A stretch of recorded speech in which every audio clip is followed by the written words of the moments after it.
ब्रह्मा जी की पूजा क्यों नहीं होती? जानिए वो श्राप जिसने बदल दी सृष्टि की दिशा।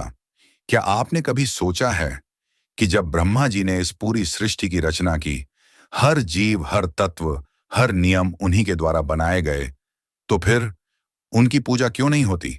विष्णु जी की पूजा होती है, शिव जी की होती है, देवी दुर्गा, लक्ष्मी, सरस्वती, सबकी होती है। तो फिर ब्रह्मा जी क्यों इस श्रेणी से बाहर रह गए? आज हम आपको सुनाएंगे एक ऐसी पौराणिक कथा जो न सिर्फ रहस्यों से भरी है, बल्कि आपको सोचने पर मजबूर कर देगी। ब्रह्मा जी को सृष्टिकर्ता कहा जाता है। वे त्रिदेवों में से एक हैं। ब्रह्मा, सृष्टि के रचयिता; विष्णु, सृष्टि के पालनकर्ता; और शिव, संहारकर्ता। पुराणों के अनुसार ब्रह्मा जी का जन्म कमल से हुआ था, जो भगवान विष्णु की नाभि से निकला था। कमल का पुष्प जब खिला, तो उसमें प्रकट हुए चार मुखों वाले, चारों वेदों के झाता ब्रह्मा। उन्होंने सबसे पहले इस ब्रह्मांड की रचना की। देवता, दानव, मानव, वनस्पति, पशु पक्षी, नदियां, पर्वत, हर चीज ब्रह्मा जी की कल्पना और तपस्या का परिणाम है।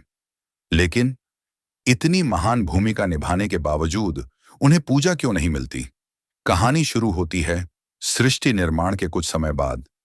ब्रह्मा जी ने एक महायज्ञ करने का निश्चय किया। यह यज्ञ न केवल ब्रह्मांड की स्थिरता के लिए था, बल्कि ब्रह्मा जी द्वारा सृष्टि को आध्यात्मिक ऊर्जा देने का माध्यम भी। इस यज्ञ में उनके साथ उनकी पत्नी मां सावित्री को भी शामिल होना था। सावित्री जी, विद्या, ज्ञान और ऊर्जा की देवी, इस यज्ञ की अनिवार्य सहयोगी थीं। यज्ञ स्थल सज चुका था, वेदों का पाठ हो रहा था, अग्नि प्रज्वलित थी, लेकिन मां सावित्री समय पर नहीं पहुंच पाईं। वो किसी पर्वत पर तप में लीन थी। ब्रह्मा जी ने इंद्रदेव को भेजा कि वो सावित्री को बुलाकर लाएं, लेकिन इंद्र असफल रहे। यज्ञ का समय बीत रहा था, मुहूर्त निकल रहा था। ध्यान रहे, ब्रह्मा जी के लिए नियम तो ब्रह्मांडीय स्तर पर होते हैं। यज्ञ को समय पर संपन्न करना ब्रह्मांडीय संतुलन के लिए अनिवार्य था। ऐसे में ब्रह्मा जी ने एक अन्य स्त्री को सावित्री के स्थान पर यज्ञ में बिठा दिया। वो स्त्री कौन थी? कई कथाओं में उसे गायत्री देवी बताया गया है। गायत्री, जिनका स्वरूप भी दिव्य था और जो ब्रह्मा जी की ही शक्ति मानी जाती है। यज्ञ पूरा हो गया, लेकिन ठीक उसी समय मां सावित्री वहां पहुंची, और जब उन्होंने देखा कि उनके स्थान पर कोई और स्त्री यज्ञ में बैठी है, उनका क्रोध 7वें आसमान पर पहुंच गया। सावित्री का क्रोध केवल व्यक्तिगत नहीं था, वो एक देवी थीं और उनके वचनों में ब्रह्मांड को बदलने की शक्ति थी। उन्होंने वहां उपस्थित चारों को अलग अलग श्राप दिए। पहला श्राप भगवान विष्णु को: तुम सब जानते थे, लेकिन तुमने इसे रोका नहीं, इसलिए तुम्हें धरती पर अवतार लेकर 14 वर्षों का वनवास भोगना पड़ेगा। यह श्राप रामायण में राम के वनवास के रूप में साकार हुआ।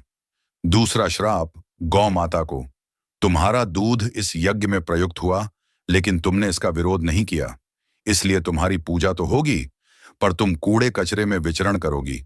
आज भी हम देखते हैं, गोमाता को पूजते हैं, लेकिन वे सड़कों पर भटकती मिलती हैं।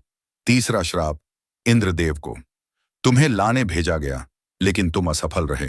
अब चाहे बारिश हो या ना हो, लोग तुम्हें कोसेंगे ही।